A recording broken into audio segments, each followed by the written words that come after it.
The night the city swallowed him, Salvatore Sal De Luca stumbled out of the back of a stolen laundry van with rope burns on his wrists and a prayer he couldn't quite remember.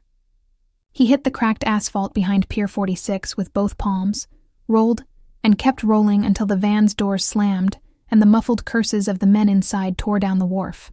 Then the engine revved, tires screeched, and the van vanished into a spill of sodium light and fog. He lay still for a long beat, feeling the iron taste of panic in his mouth. The wind off the Hudson stung his face. Somewhere far away, a tugboat moaned. Somewhere closer, a gull laughed like a drunk. Sal assessed himself with the slow caution of a man who'd once survived 3 bullets. Ribs sore, ankle wrenched, head ringing. He lifted a trembling hand to the back of his skull and found a sticky patch the size of a $50. Blood, old, clotted. They'd clocked him when he tried to run, in that windowless room that smelled like cigarettes and bleach. He should have recognized the room. He should have recognized everything. The particular brand of Russian cigarettes, the greasy sound of money being counted, the gravel and silk of Viktor Kozlov's voice. He knew those things in the way you know a song from childhood. You don't remember learning it, but your tongue knows every note. Yet when he tried to assemble the facts into a coherent picture, a dark fog rolled in. Names blurred. Faces shifted. Time slid sideways. He knew there was a sun. He knew there was a house with lemon trees on a terrace that wasn't supposed to grow them. He knew he was loved and feared and hunted. He knew that if he stopped moving, he'd die. He pushed up to his knees. A wave crashed inside his skull. The wharf tilted. He crouched, breathing slow, waiting for his insides to settle. Footsteps? No, just the slap of water and the growl of a truck on the avenue. He staggered to his feet and tested his weight on the bad ankle. It held barely. He needed to get off the river, blend, find, what, a name. The lemon trees, the sun. He walked. The night thinned as he traveled east, the fog peeling back to reveal the dull orange dome that hung permanently over Manhattan. He cut through the meatpacking, all glass boxes and shadows of the old city, and climbed the iron ribs of the High Line to cross the tracks. He came down again near 10th Avenue, following the low-bellied glow of a diner sign, Lucy's. The red neon buzzed gently against the window glass, and the vowel swam in the vapor, Lucy S. At the edge of his vision, a woman's silhouette moved between tables, a soft blur of blue and white. He pressed a palm to his ribs and tried the door. Warmth, coffee. The smell of griddle butter and syrup and something clean. Citrus, maybe, or a cheap lemon cleaner, sharp enough to scrape his sinuses. The booths were vinyl, green as a faded traffic light, and the counter had chrome edges someone polished like a religion. 2 cabbies talked in Spanish at the end. One woman in a blazer cried quietly over a plate of eggs, and a teenage couple split a strawberry milkshake through 2 straws like a joke from a different decade. The bell over the door acknowledged him with a bright ding that felt like it drilled straight into his skull. "Sit anywhere you like," the girl said. He knew she was a girl because of the voice, low, warm, professional, but kind. He could have told her a dozen things about herself from those 3 seconds. She walked fast, but not like she was running. She smiled with her eyes more than her mouth. She could convince the refrigerator to fix itself if she talked sweet enough. He turned toward her and realized he didn't know his own name. She was small and sturdy, all forearms and ponytail, the classic light blue uniform pressed within an inch of its life, white collar crisp, white sneakers a little scuffed. The name tag on her chest read Maya in tidy black letters. She balanced 2 plates on one arm like a magician, 1 stack of pancakes crowned in butter, 1 blue bowl with fruit glowing like jewels. She set them down at table 4 and turned back to him, and for a second, he felt anchored to the floor by the simple gravity of her attention. "You okay, sir?" she asked. The way you ask it when you mean it. "Yeah," he said. The word tasted unfamiliar. "Just coffee. Any booth you want. I'll bring it." She hesitated, eyes flicking to the side of his head where the drying blood darkened his hair at the nape. "We've got a first aid kit, too. In case you tangled with a door frame." He tried to smile and ended up with a grimace that looked like a confession. "Door frame 1. Thought so." She nodded toward the corner booth by the window. "That one's softest." He slid into the booth, focused on breathing, on keeping all the pieces of himself inside his skin. She arrived with coffee in a thick white mug, the kind that glowed around the rim where it met the light. Cream. Sugar? Black is fine. He reached for the cup and realized his hands were shaking. She didn't remark on it. Kitchen does a decent chicken soup if you need something warm. On me, on me. The words landed like a blanket. His mouth worked around a protest that wouldn't come. I thank you. No worries. She leaned in just a little, voice now pitched for just the two of them. Name's Maya. You can level with me if you need help. This neighborhood's full of people pretending they don't. He wanted to tell her everything and nothing. He settled on, I'm looking for a place. A house. He frowned, chasing the memory. There's a terrace. With lemon trees. Something flickered across her face. Concern, curiosity. She didn't press. Drink your coffee. I'll be right back. She was a comet then. Napkins, a glass of water, a tiny bowl of oranges for the crying woman, a joke for the cabbies, a refill at the counter. She moved like she belonged to the place, like the air got warmer when she passed through it. The bell on the door dinged twice more, and the cook shouted, Order up! And Sinatra crooned from a radio somewhere near the pie case about the city that never sleeps. The soup arrived steaming. He didn't know he was starving until the spoon was moving from bowl to mouth like someone else was doing it. Maya slid a small plastic packet across the table. Antiseptic wipe, she said casually. You've got a bit of a thing. She gestured vaguely at the back of her own head. And I'm not going to make you go to a hospital if you don't want to. But you should clean it. He took the wipe, the sting of alcohol a neat little lightning bolt. Thanks. How's the soup? It tastes like home, he said, surprised at the truth of it. She smiled and it changed her whole face. Then you've had a decent home. He swallowed. Lemon trees, a boy, a laugh like a snapped violin string. Maybe I did. When he stood an hour later, the city had slid subtly from night into pre-dawn. The crying woman had stopped crying. The cabbies had left. The milkshake had melted into a pink puddle, and the teenagers had vanished into whatever future teenagers vanish into. He fished a wad of damp bills from his pocket and stacked them on the table, trying to count. The numbers crawled away from him like insects. Maya's hand landed gently on the money. Don't worry about it, she said. I told you. On me. I can't. You can, she said, with a steel that made sense of how the refrigerator would listen. You can pay me back by coming in tomorrow and telling me how the lemon trees went. He looked at her and felt something shift inside him. Some tiny compass needle that had been whirling madly for hours catch on north. Tomorrow? Breakfast rush starts at 6. I'll save you a booth. He nodded like a pilgrimage had been assigned. Okay. Outside, the city's first trains rattled awake. He started walking again, following a scent he couldn't name, a geometry of streets that would surely resolve into the right angle if he walked long enough. He found a bench in a pocket park between two buildings, sat down, and slept as the sky pinked and the day changed ownership.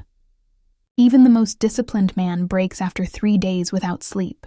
By the end of the third day, Dante DeLuca's pupils had narrowed into pinpoints, and his jaw ached from clenching. He had turned his phone into a weapon, contacting private eyes on 3 coasts, calling in favors owed from the Pentagon to Palermo, snapping orders at lieutenants who knew better than to argue when the boss's father was missing, and rumors said Viktor Kozlov's hands were the ones that had scooped him off the sidewalk. On the 4th morning, Dante woke hunched over a war table on the 2nd floor of the DeLuca townhouse. A map of New York spread so wide the corners curled. His sister's voice moved through the room like a knife through silk. Drink, said Alessia, slapping an espresso on the map where Midtown should be. And eat this or I will call Nonna and tell her you've forgotten how. He blinked up at her. High cheekbones, black hair like a curtain, eyes that could kill a man or get him to donate a wing to a hospital depending on her mood. She wore grief like a private dress under the armor. He took the espresso and the biscotti she forced into his hand. We hit 3 of Kozlov's drop houses, Dante said, voice gravel. Empty. His men talk but they don't know. Or they know and they like their teeth. You need sleep. I need my father. Alessia's mouth tightened. So do I. She set a small stack of photographs on the table, security camera stills, timestamps stamped in cheap digital font. We ran the full grid, Midtown to Red Hook, nothing but She slid the last photo closer. This one is from a West Side diner 2 nights ago. Lucy's. The camera faces the door. 2 a.m., dead hour. See anything? He leaned in. His heart stuttered, then stuttered again. The image was muddy, the quality cheap, but the silhouette in the corner booth had a posture he'd know at the edge of the world. The way Sal sat with one hand curled around a cup and the other worrying a napkin into a rope. The set of shoulders that had held Dante when he was 6 and his dog died, that had thrown a man into the East River when Dante was 21 and didn't listen. At the edge of the frame, a waitress in a blue dress leaned in, giving him a bowl. "He's alive," Dante said. The sentence cracked like ice. He felt the room reorient around it, furniture and air molecules taking orders from the words. "He's alive." "He was," Alessia said carefully. 42 hours ago. Lucy's. He tasted the word. "Where?" "Chelsea." She pointed south of their map espresso stain. "Corner lot, chrome, neon," I called. "Morning girl's name is Maya. Student. Pre-med, from what the manager said. Lives in a walk-up in Alphabet City. Works the graveyard to pay tuition. A student. A waitress. A stranger. Pouring soup for his father at 2 a.m. Dante held the photograph like it might sprout wings and fly. He could feel the edges of the world sharpening. "Get the car." Alessia watched him, something wary and fond in her gaze. "Dante, what?" "Don't go in there like a storm." He looked up, startled. She had always seen through him. "I'm not. You are. I love you, but you are. You go into rooms like you own the air and then wonder why everyone stops breathing." She pointed at the photograph with her chin. That girl gave him soup. If she did that for free, if she kept him safe, we are guests. "We're DeLucas," he said, a reflex as old as his bones. "We are guests," she repeated, softer but more dangerous. "I will haunt you if you scare her." He pocketed the photo. "I'll be the picture of charm." "You don't know what that looks like." He was already at the door. At 5:45 a.m., Lucy's hummed with the particular electricity of a place that had survived 3 owners, a flood, a mouse problem, and the consolidation of a dozen delivery apps into one faceless app that tried to choke it. Maya rode the hum like a current. She rewired the anxiety of unpaid tuition into efficiency. She turned her grief, small, private, old, into gentleness. She converted her fury at the city's indifference into stainless coffee pots that never ran dry. She had learned to move, so the regulars didn't notice when she slipped an extra egg onto a plate or swapped a kid's soda for milk because his teeth were already sugar glass. She had been poor long enough to understand that compassion was currency. The bell dinged. She looked up out of habit and stopped breathing. The man who walked in had the kind of presence that rearranged the air molecules. He wore a black suit with no tie and a black expression with no softness. His hair was cut close, jaw carved like a Roman coin, stubble the exact length that says, "I meant it." He was not tall so much as correctly scaled to the room. His eyes moved once, left to right, and in that sweep Maya saw him catalog the exits, count the heads, assess threat vectors. She smelled expensive cologne and rain. Behind him, a woman with the same eyes paused at the door, then peeled off toward the corner booth like she'd already decided which table would be best for defense. 2 other men remained outside, shadows with earpieces. Maya's first instinct was not fear. It was recognition, not of the man's face. She'd have remembered that, but of the world he brought with him. The city was a stack of maps that only sometimes overlapped. She had grown up on one of the maps where men like this were bedtime stories and cautionary tales. Don't take the money that pays too easily. Don't open the door to anyone at midnight who calls you dear. Don't look twice if 2 black SUVs park across the street from the bodega at dawn.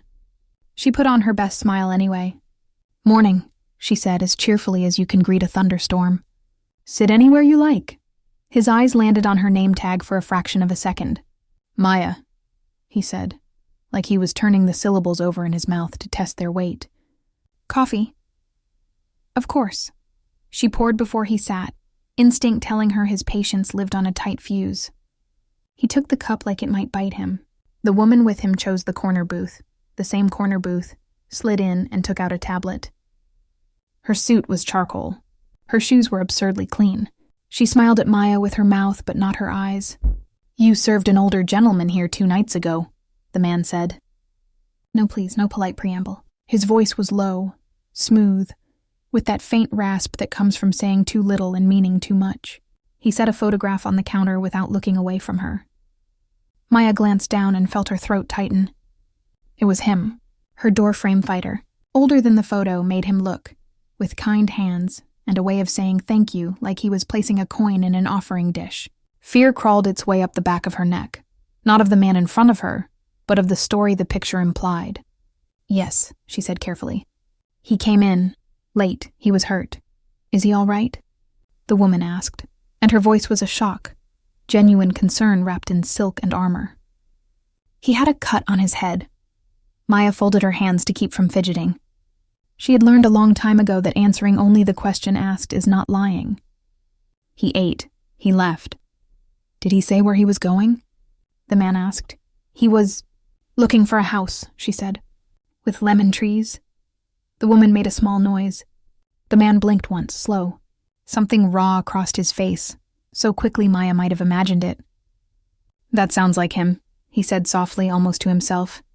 Do you know him? Maya asked, because the script was tired and her curiosity ached. The man looked back at the photo, then up at her. The decision he made took 1/10 of a second and an entire lifetime. He's my father. Her breath hitched. Then he's safe, she said reflexively, as if the claim alone could make it true. He should be with you. He should, the man agreed. He extended a hand across the counter, surprisingly formal. Dante. She stared at his hand a beat longer than etiquette allowed, as if expecting it to close like a trap. Then she wiped her palm against her apron and took it. Heat flared up her wrist at the contact, ridiculous and unwanted. His palm was warm, dry, steady. She wondered how many people had trusted that steadiness to save them, and how many had learned too late it could crush. I'm sorry, Maya said. He didn't give me a name.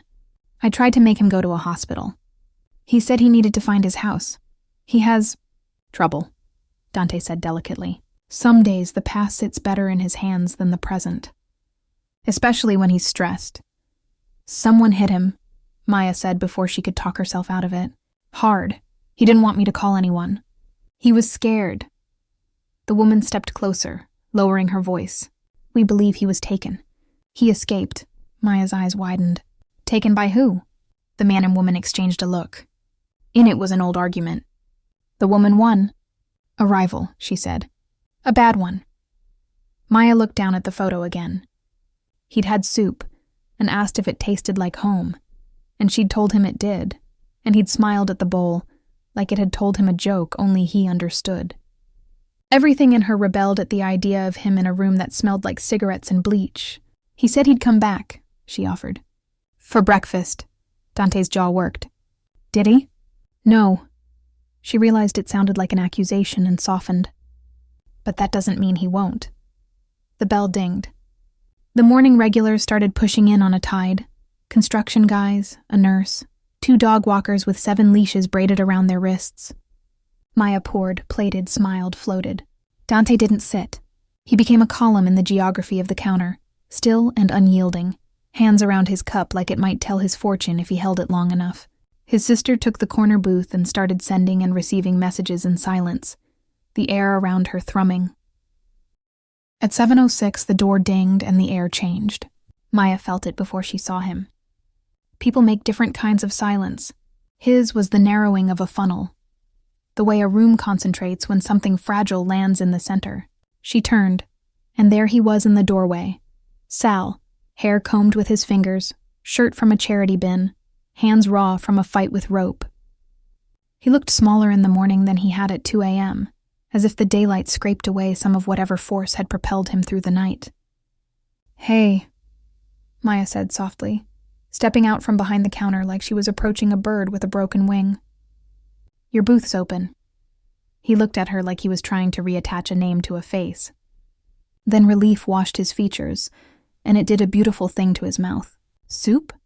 Soup. He limped toward the corner booth. As he passed the counter, Dante stood. The moment caught like flint. Sal stopped. He stared at the man who was the shape of him, 10 inches taller and 30 years younger. His eyes filled so fast Maya felt it in her chest. Dante swallowed. His throat moved once, twice. He didn't reach out. He didn't say a word. He only breathed Papa. Sal's face crumpled. He made a sound like something breaking and being repaired in the same instant. Figlio, he whispered.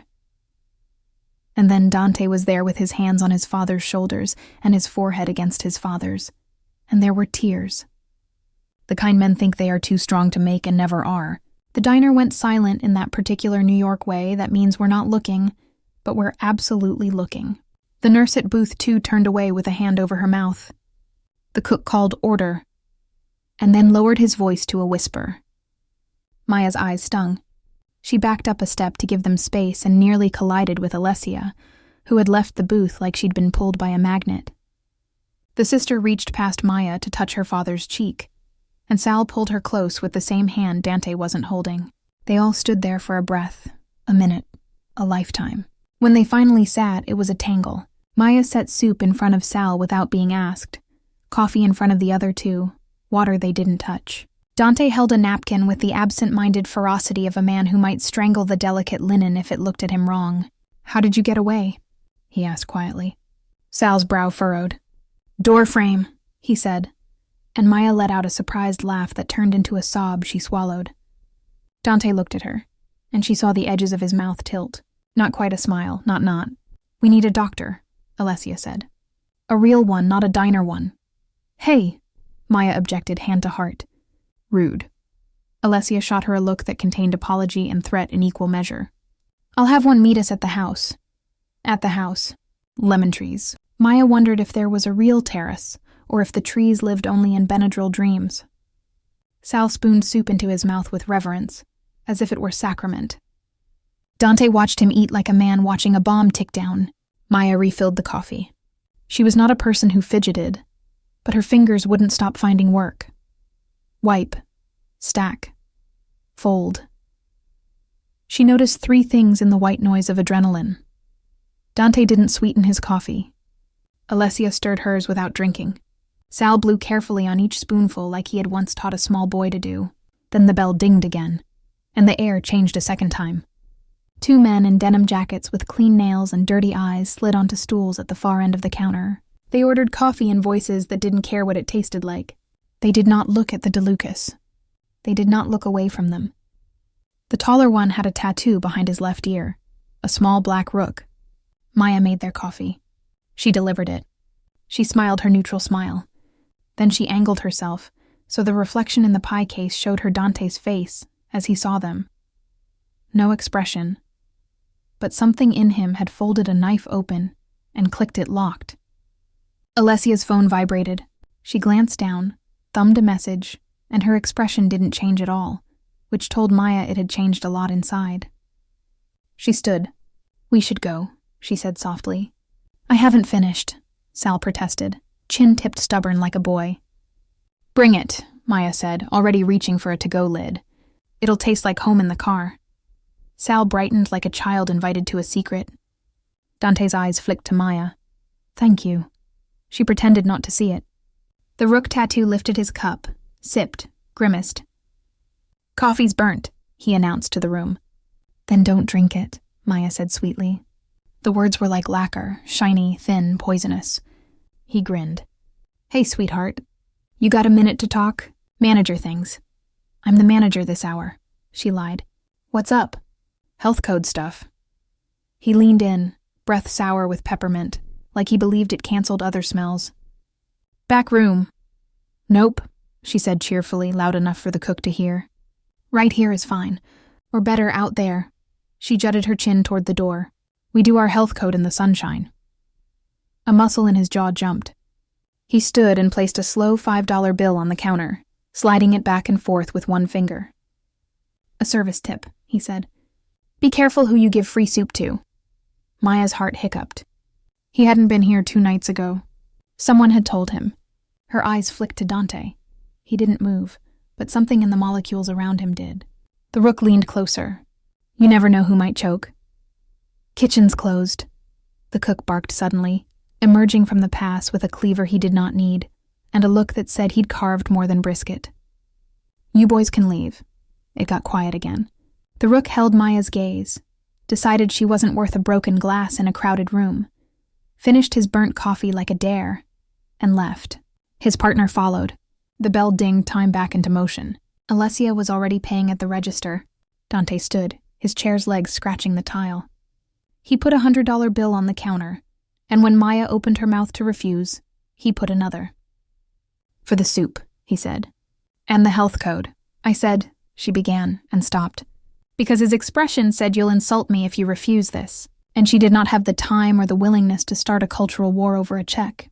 "Okay," she said, "but I'm counting it as a donation to the college fund." "Pre-med?" he asked, the corners of his mouth doing that not smile again.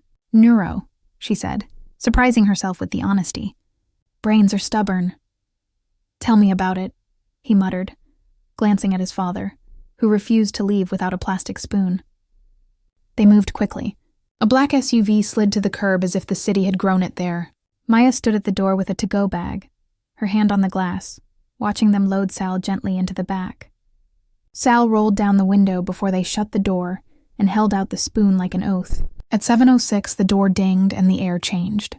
Maya felt it before she saw him. People make different kinds of silence.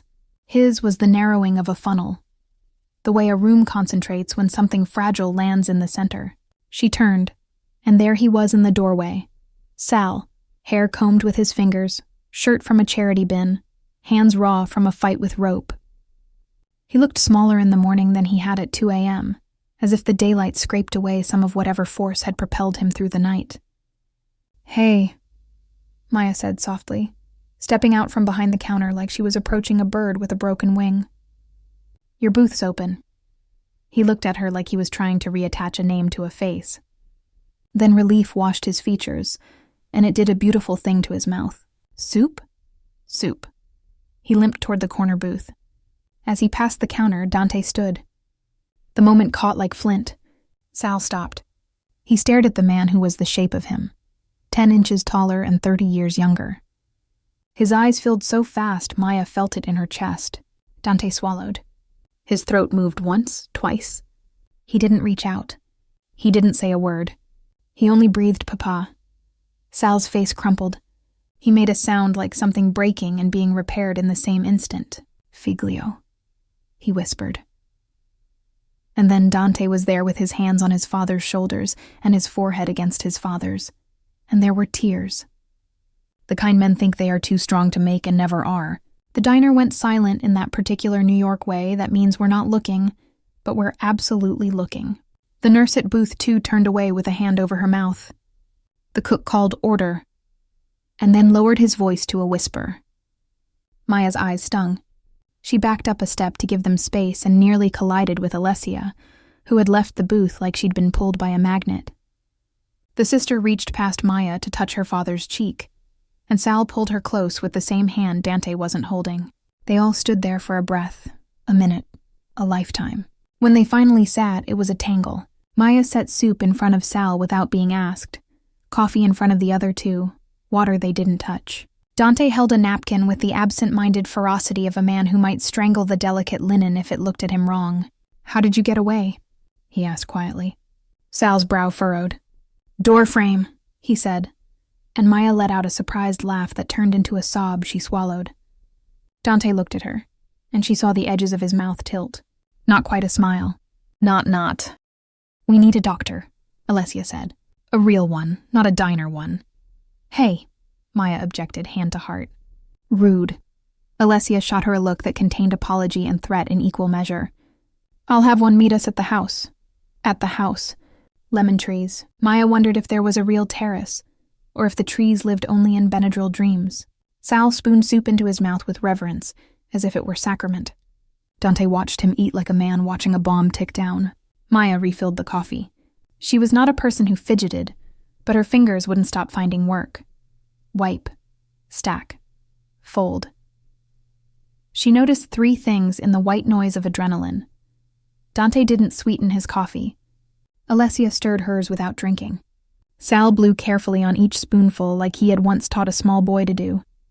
Then the bell dinged again, and the air changed a second time.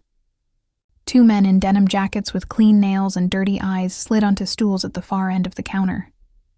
They ordered coffee in voices that didn't care what it tasted like. They did not look at the DeLucas. They did not look away from them. The taller one had a tattoo behind his left ear, a small black rook. Maya made their coffee.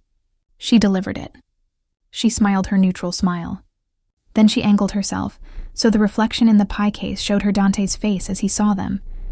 No expression, but something in him had folded a knife open and clicked it locked. Alessia's phone vibrated. She glanced down, thumbed a message, and her expression didn't change at all, which told Maya it had changed a lot inside. She stood. "We should go," she said softly.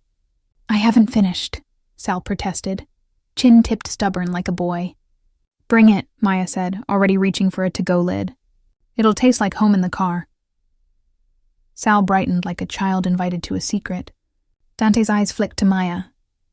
"Thank you." She pretended not to see it. The rook tattoo lifted his cup, sipped, grimaced. "Coffee's burnt," he announced to the room. "Then don't drink it," Maya said sweetly. The words were like lacquer, shiny, thin, poisonous. He grinned. "Hey, sweetheart. You got a minute to talk? Manager things." "I'm the manager this hour," she lied. "What's up?" "Health code stuff." He leaned in, breath sour with peppermint, like he believed it canceled other smells. "Back room." "Nope," she said cheerfully, loud enough for the cook to hear. "Right here is fine. Or better, out there." She jutted her chin toward the door. "We do our health code in the sunshine." A muscle in his jaw jumped. He stood and placed a slow $5 bill on the counter, sliding it back and forth with one finger. "A service tip," he said. "Be careful who you give free soup to." Maya's heart hiccuped. He hadn't been here 2 nights ago. Someone had told him. Her eyes flicked to Dante. He didn't move, but something in the molecules around him did. The rook leaned closer. You never know who might choke. "Kitchen's closed," the cook barked suddenly, emerging from the pass with a cleaver he did not need and a look that said he'd carved more than brisket. "You boys can leave." It got quiet again. The rook held Maya's gaze, decided she wasn't worth a broken glass in a crowded room, finished his burnt coffee like a dare, and left. His partner followed. The bell dinged time back into motion. Alessia was already paying at the register. Dante stood, his chair's legs scratching the tile. He put a $100 bill on the counter, and when Maya opened her mouth to refuse, he put another. "For the soup," he said. "And the health code." "You're good," he told her simply. "You too," she said, not trusting her voice for more. Dante hesitated on the sidewalk. He looked taller outside. The morning light put copper threads in his dark hair. He slid a card across the doorframe. Black. Raised letters. Not a business so much as a boundary. "D. DeLuca and a number. I'll have someone watch the block," he said quietly, without threat. "Just in case." "In case of what?" she asked, even though she knew. Because questions have power, in case someone takes health code too seriously. She tucked the card into her apron without looking. "I can take care of myself." "I don't doubt it." He paused, and in the pause lived all the things you don't say to a stranger you owe your life to. Then he said something else entirely. "Thank you for feeding my father." "He paid me in stories," she said. "You owe me nothing." He considered that, nodded like the math checked out, and slid into the car. The SUV merged into morning. Maya stood in the doorway a long time after the taillights vanished, the card warming against her hip, the bell's ding settling back into the soundscape of eggs and Sinatra, and orders up. She counted the cash in the till, and set aside the 200s for the emergency scholarships fund she and the cook kept in an old coffee can under the sink. Then she took down a clean mug, poured fresh coffee, and pretended the slight tremble in her hand was from caffeine. The DeLuca terrace did in fact grow lemons. They grew in terracotta pots the size of bathtubs, lining a balustrade that looked down on a patch of the West Village that still remembered poets.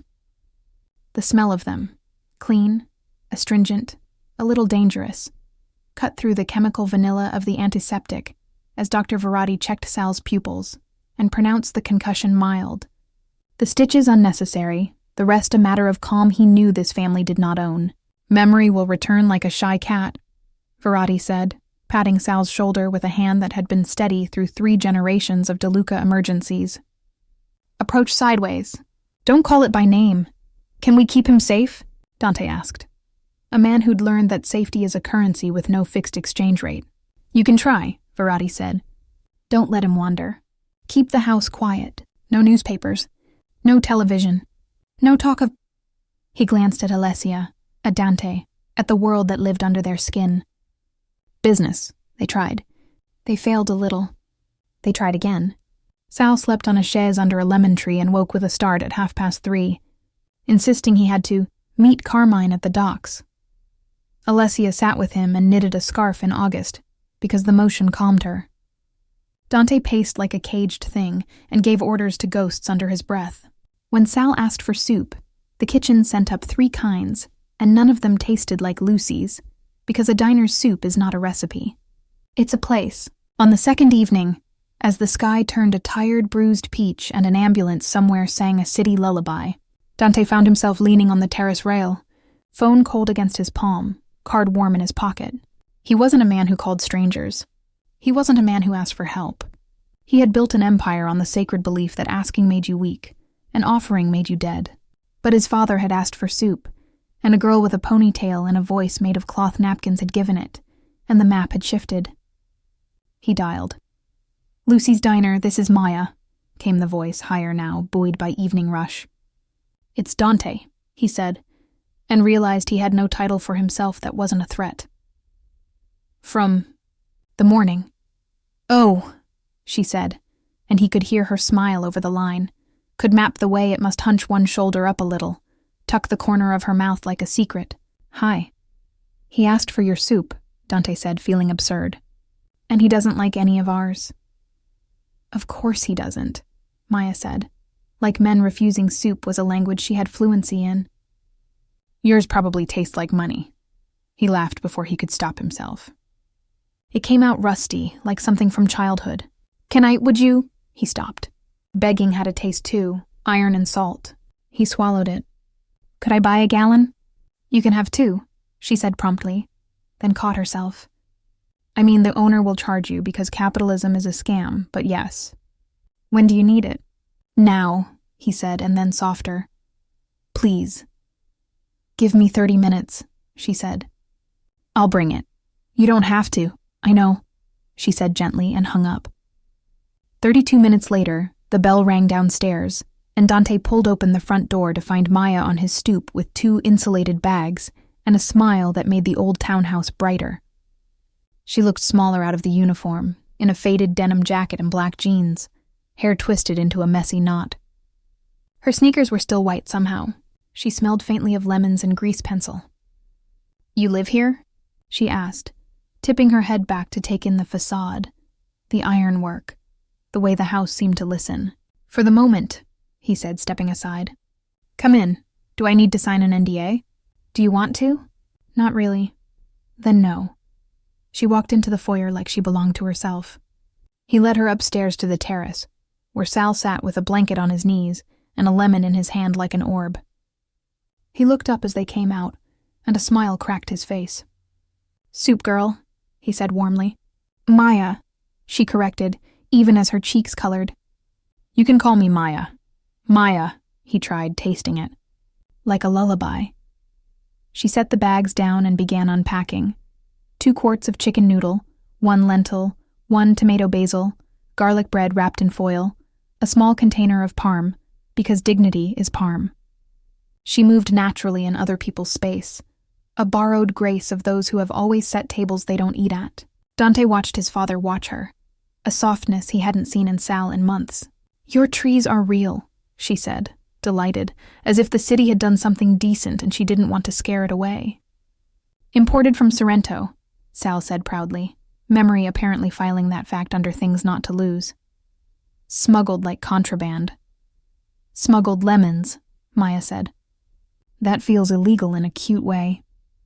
Nothing about us is cute, Dante muttered. She shot him a look over her shoulder, and he felt, absurdly, like he'd been scolded by the good part of the world.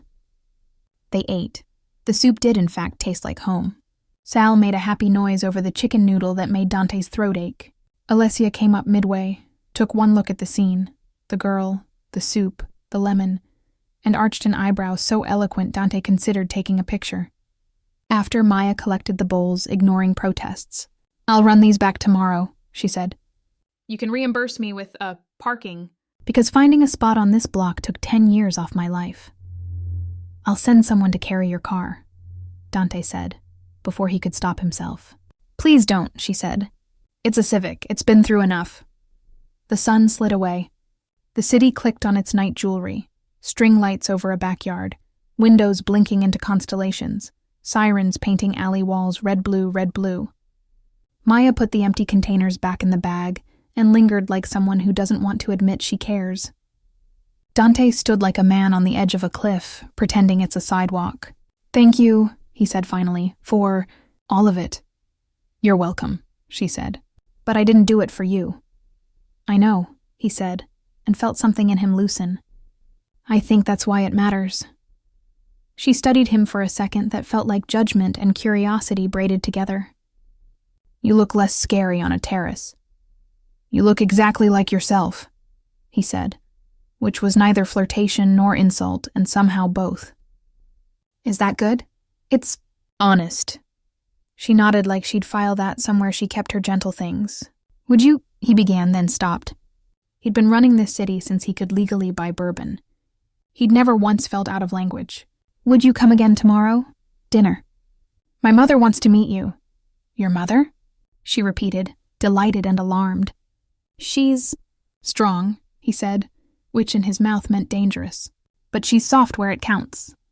"Then yes." He walked her downstairs. At the door, she paused with her hand on the knob, looking up at him. "Do you always watch people the way you watch me?" "How do I watch you?" "Like you're deciding if I'm a problem." "You are," he said honestly. "But not the kind I'm used to." She grinned. "Good." She slipped out into the night with her insulated bags and her Civic, and a piece of him he hadn't agreed to give. He stood on the stoop until the taillights turned the corner, and only then did he realize his shoulders had dropped an inch. Viktor Kozlov wasn't a man to leave a favor unpaid. He'd sent 2 boys to the diner to scout and found a girl who smiled like a razor. He'd sent a whisper to an officer in the 7th to check a plate and learned the Civic belonged to a student with a scholarship balanced on a knife's edge. He'd sent a man to the block to watch, and that man had disappeared, which told Victor the DeLucas had widened their radius. So he changed approach.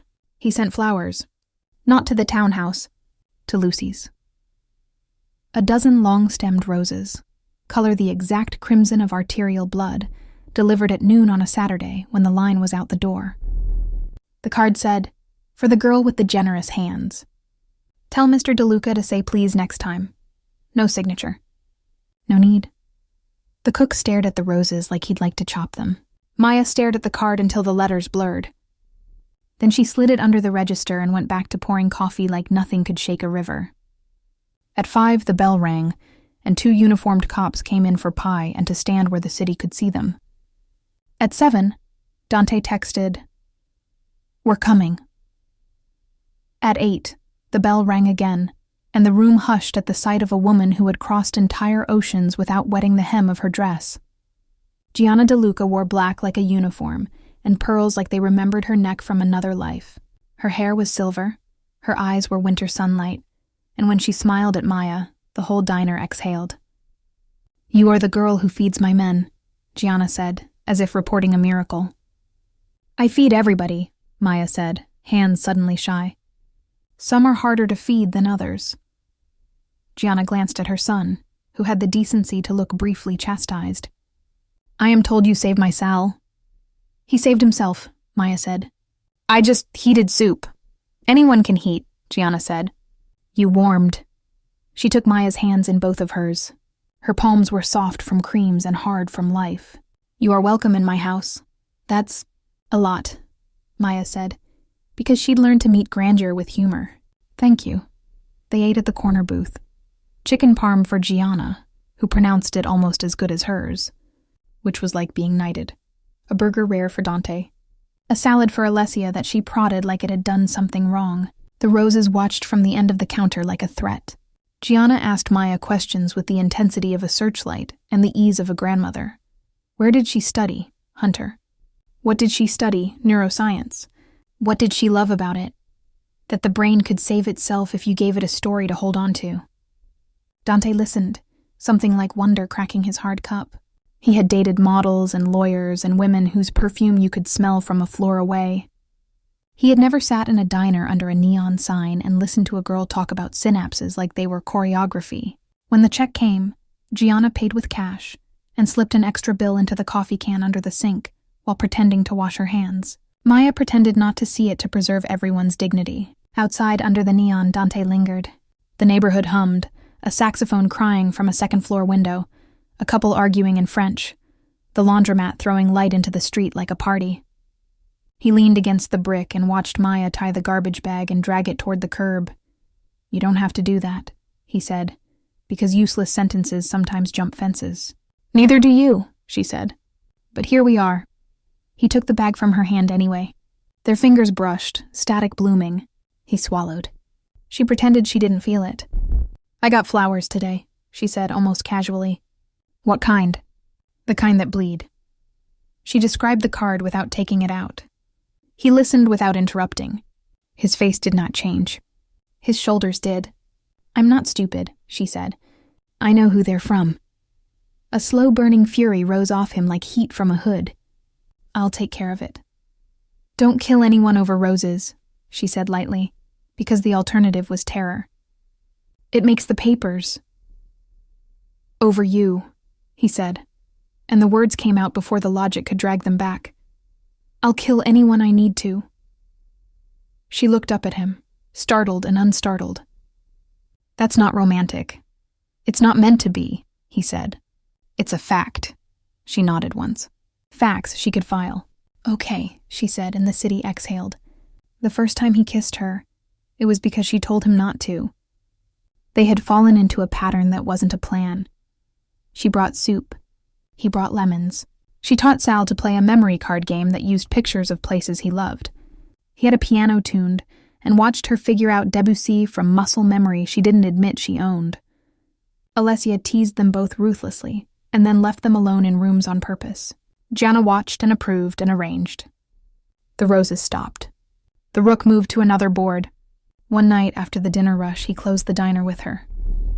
He flipped chairs, wiped tables, learned the ritual, ketchup bottles, sugar caddies, the holy art of the crease-free napkin. Sinatra murmured low on the radio. The neon made veins on the counter glow. The city outside was a dark sea with bright fish. He dried his hands on a towel and said, "This feels like a church." She laughed. "That's the nicest thing anyone's ever said about this grease trap." "I mean it." "I know." She sank onto a stool and let her shoulders drop, an intimacy he recognized as rarer than nakedness. "Don't kiss me," he blinked. "I wasn't going to." "Yes, you were." She looked at him sideways, that grin that told the refrigerator to behave. "You're thinking about it." "I am," he admitted, because he had been taught honesty as a weapon and found he preferred it as a gift. "I think about it constantly." "Don't," she said. But she was smiling, which confused every part of him that didn't already live in confusion. "Not because I don't want you to. I do." She said it like a diagnosis. "But because once you start, you don't stop. And I have a midterm at 8. He laughed, a real sound that made the pie case do something magical with the light. "What's the topic?" "Hippocampal plasticity," she said. "Memory," he sobered. "Bring it home then." She stood, set the towel on the counter, walked to him with careful steps like she was carrying something hot, and rose onto her toes to touch her mouth to his. It wasn't cinematic. It was simple, controlled, fiercely soft. It was mercy. He had been kissed by women who tasted like sugar and ambition. She tasted like coffee and lemon peel and the exact truth. "Now go," she said, breath warm, "before we burn the diner down." "Yes, Dr. Maya." "Not yet," she said. "But soon." He left with his hands shaking, and the map of the city under his feet rewritten. When Koslov finally moved, he didn't do it with roses. He did it with fire. A small empty warehouse on the edge of Red Hook went up in the kind of blaze that eats whole blocks if the wind wants to help. The FDNY fought for 6 hours. Dante watched from a car 3 streets over with his jaw clenched until it ached. At dawn, a text arrived from a number that had never existed before. More where that came from. Tell your girl to keep her hands to herself. In the quiet after, he realized something cold. The girl wasn't an accident anymore. She was a lever. He went to the diner at noon with a proposal and a fear. The proposal was security, a car, a safe house she would hate. The fear was that she'd say no, and he'd have to choose between protecting her and respecting her. She listened, back against the stainless counter, arms folded. He realized he loved the line of her wrists. I can't stop working, she said. Rent exists. I can pay. I know, she said gently, and put 2 fingers over his mouth to stop the word before it shamed them both. I won't be owned by money. Not yours. Not anyone's. You said. He nodded because she was right, and because he'd never had anyone stop him like that and have him not mind. Let me at least drive you. There and back. And make me look like a target? You already are, he said, and watched her swallow the truth. Please, he added, a word he did not give lightly. Humor me. She thought for a long beat, then sighed. Fine, but the car has to be ugly. He almost smiled. We have access to an entire museum of ugly.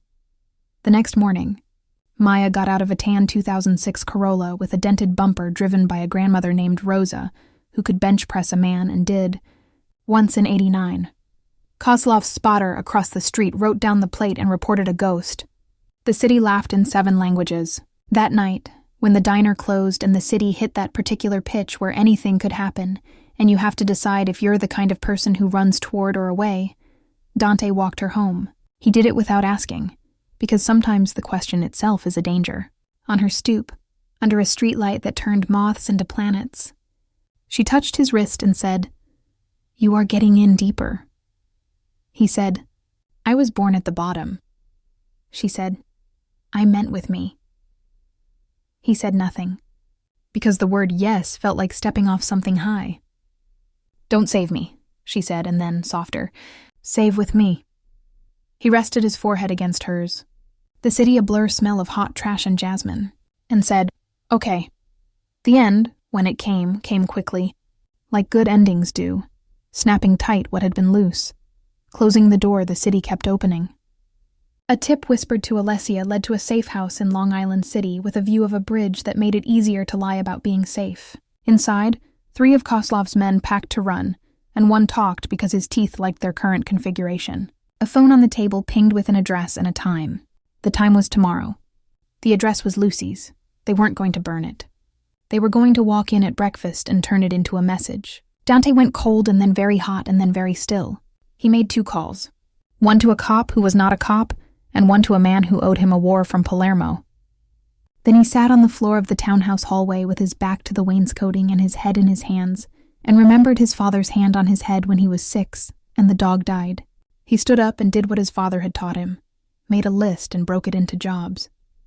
At 5:30 a.m., the block around Lucy's became incidentally the safest block in Manhattan. Delivery trucks stalled at the corner.